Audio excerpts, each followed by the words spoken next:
Gathered here for General Vincent Brooks and the great leadership that he provides here to United States Forces Korea. General, we are proud.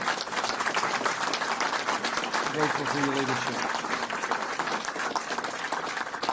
leadership. To Chaplain Kim, to Chaplain Wasaki, and to all of those who made that service so special to us. My daughter Audrey already told me that was one of the best sermons she's heard in a year and a half. So what a special Easter service. And we are just honored to be with you all today and looking forward just to some good food and to some good fellowship. But it is a pleasure to be with you today. On behalf of my wife Karen and our two daughters, happy Easter in South Korea. It's a joy to be with you all. I bring greetings this morning from your Commander-in-Chief, President Donald Trump.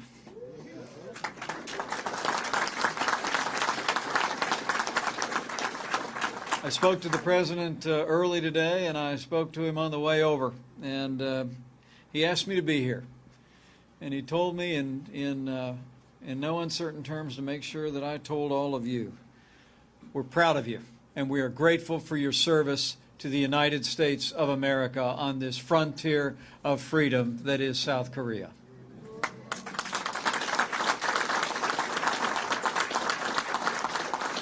In fact, I can say with confidence that every American is proud of your service here. And the attention that this part of the world has gotten from people back home is probably no surprise to all of you who are gathered here today. This morning's provocation from the North is just the latest reminder of the risks each one of you face every day in the defense of the freedom of the people of South Korea and the defense of America in this part of the world. Your willingness to step forward, to serve, to stand firm without fear inspires our nation and inspires the world. And it's an honor for us to share this meal with you today. Thank you for your service.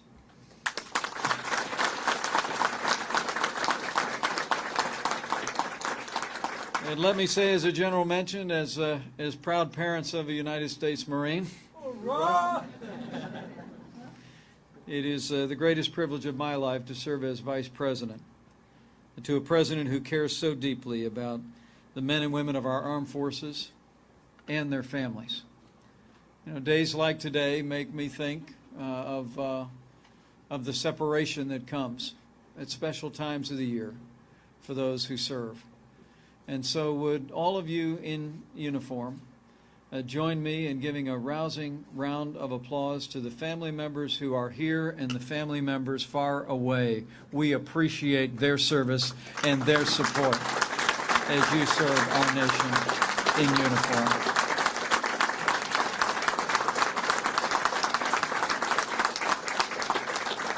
And let me promise those family members and all of you in uniform here today that under President Trump's leadership, we're going to rebuild our military. We're going to restore the arsenal of democracy. We're going to give our soldiers, sailors, airmen, Marines, and Coast Guard the resources you need and deserve to accomplish the mission you are given and come home safe. That's a promise from your Commander-in-Chief.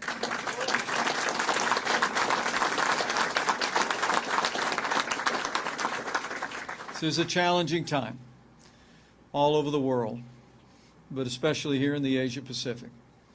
The opportunity for me to be here today at such a time as this is a privilege for me. But let me assure you, under President Trump's leadership, our resolve has never been stronger.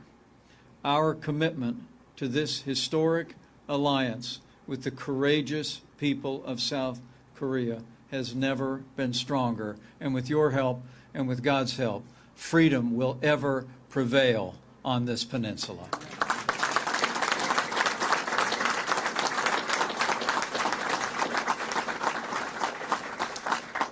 But it is Easter Sunday, and as I look out at all these courageous Americans and courageous Koreans who are gathered here today, I'm deeply humbled. I truly am.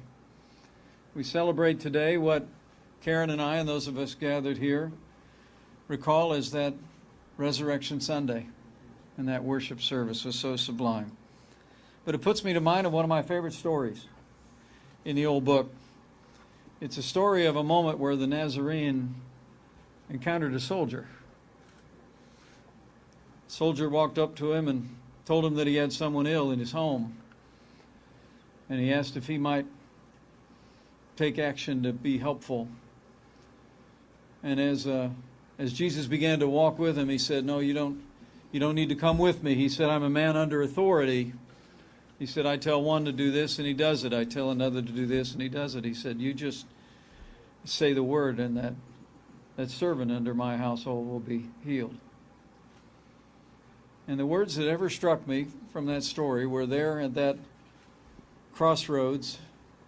The story recalls in a little town called Capernaum. It simply said that Jesus was amazed. At no other point in any of the stories of his life do I hear that he was amazed, except when he was speaking to a soldier, because he saw orientation to authority and he saw faith. And let me say, on this most holy of days, for those of us who claim Christ as Lord, we're amazed too. We're humbled. We look out today and we see courage writ large in the soldiers and the families who are gathered here. And I just want to assure you on behalf of people all across the United States that in these troubled times, in this part of the world, your courage and your valor still amazes the American people. So we just wanted to come and say thank you. Say thank you for your service. And thank you, General, for your leadership and the leadership and service of all those represented here, carrying on a tradition and a commitment to freedom here on this peninsula that is now more than 6 decades in the running and succeeding far beyond those who carved this free society in this ancient land could possibly have imagined, perhaps. As the American soldier, shoulder to shoulder with the Korean people who fought for and won the freedom more than 6 decades ago. And I stand before you today very moved on this Easter Sunday because one of those soldiers, more than 6 days ago, 60 years ago, was my dad.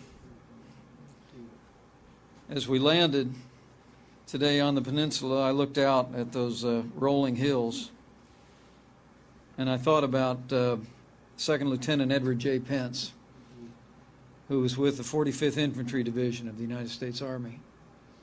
Dad served here in combat. It was in this month, this very week, in 1953, that my dad was awarded a Bronze Star here in Korea for action in combat. But you know, like so many who've worn the uniform and come home, my dad didn't think the heroes were the ones that came home. Whenever he spoke of his time here in Korea, he spoke of the ones that didn't come home.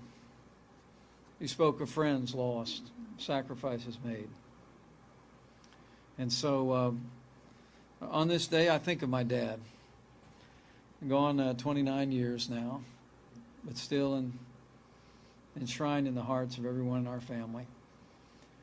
And I think of what Dad would be thinking about, and I believe is thinking about, as he looks down to see his third son return to that place that he left so many years ago, and to see that the sacrifices that were made here, and the commitment that endures here, has resulted in a free and prosperous South Korea.